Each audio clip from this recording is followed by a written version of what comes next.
नवी मुंबई पोलिसांच्या अंमली पदार्थ विरोधी कक्षाने आंतरराष्ट्रीय स्तरावर कार्यरत असलेल्या ड्रग्ज रॅकेटचा पर्दाफाश करत सुमारे 1.33 कोटी रुपयांचा मुद्देमाल जप्त केला।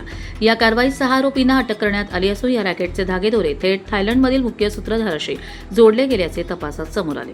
नशामुक्त भारत अभियानांतर्गत मिळालेल्या गुप्त माहितीच्या आधारे तुर्भे येथील हॉटेल मंडेवर छापा टाकून अब्दुल रौफ जरीन खान उर्फ अली आणि मितुल अरुण मनकुरे यांना ताब्यात घेण्यात आले।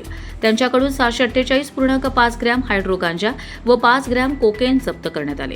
त्यानंतर मुंबई, खाटकोपर, मीरा रोड आणि डोंबिवली येथे एकाच वेळी छापेमारी करून आणखी 4 आरोपींना अटक करण्यात आली।